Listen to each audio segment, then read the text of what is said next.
I'm sure a lot of people out there have got Sony cameras. Well, I've got something to show you.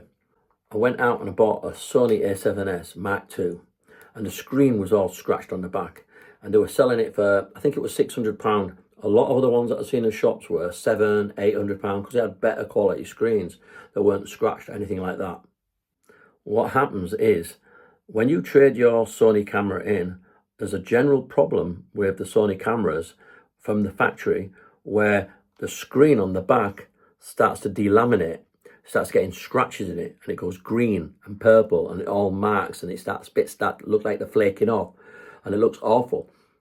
A lot of shops will offer you less money for the camera than when you're trading it in, because as far as they're concerned, they're trying to tell you that your screen is scratched, but the screen isn't scratched. Because that's just a screen protector. So it's not as bad as it seems. There's the plus side. But if you know about this problem, you could be onto a winner. You could go in and buy a camera cheaper, so say £500 instead of £600, because they're selling it cheaper because it's got a scratched screen. And you might be surprised to know that you can actually peel that off. It's tricky. It took me about 10 minutes to do it with a scalpel, and I'll show you in a minute what I was doing. And I peeled it off, and underneath there was a brand new screen with no marks whatsoever. And you can fit your own screen protector back on, and you have a camera that looks like new. Look at it. So I don't know if you can see there, but you can't see any of the, try and see if I can show you that there. You can see there's no delamination on there now. You can see my screensaver. See I've got air bubbles around the edge here, but that's because it isn't a proper one built for that size. I just cut it with a scalpel myself out of some iPad screensaver material. But basically, that's a new screen now. It hasn't got any delamination. I'll show you a picture in a minute of what it looked like before I put this on, before I peeled this off and put this on. It looked terrible. And it peeled off in like 10 minutes, and my camera looks like new. The camera is good in every way. Even the shutter count is really good on this camera. The shutter count on this was 264. So what you're going to need is you're going to need like a craft knife or a scalpel, and you use that to just, on the edges of the screen here, on here you've got, on this very corner, it's like a little rounded corner, and you can get the scalpel, I don't know if you can see, you can get the scalpel underneath that edge there, and you just peel it back with the scalpel, but don't dig it into the screen. Try and keep it flat so it doesn't scratch the screen. And then you could do the same for the top corner. I found the top corners peeled easier than the bottom corners. Don't know why, but it just did. So peel it a little bit, so you can get it, and peel it a little bit from there, peel it a little bit from there, then get your fingers on it and slowly try to pull it back.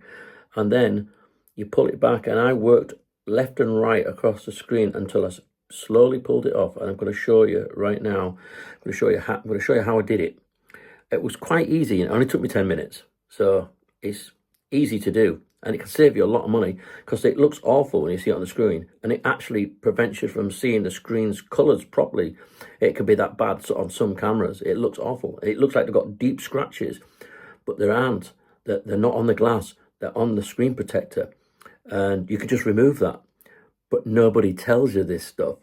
Or it is on YouTube. There are other people on YouTube say the same thing. A shop is certainly not going to tell you it. They're going to get you down £200 when they're trading in your camera, and you want to be one step ahead. So watch.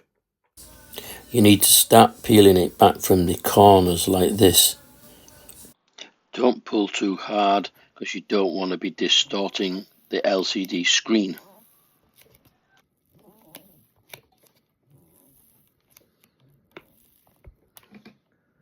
Just taking my time, gently pulling it across evenly from left to middle to right to middle. Well, that's me right. Right, middle, left, middle, right, middle, left, middle, right, and so on. Just keep doing that, and is to delaminate, to take that off there. This is a factory coating, if you want to call it, or film that they put on over the screen. So when you see this on a lot of these A7 series screens, it's basically that, and that is where all that delamination is. It's on here. It's not on the glass. The glass is perfect, and in a minute I'm going to clean it and polish it. Then I'm going to order a new screen protector off Amazon, and I'm going to put it on, and this camera's back to normal again. I bought a camera, this camera, its screen was terrible when I bought it. So the upshot is, buy a cheaper camera, remove the screen protector, put a new one on, boom, you got a new camera, or one that looks as good as new. Brilliant. I'm happy. I saved hundreds. You could do the same.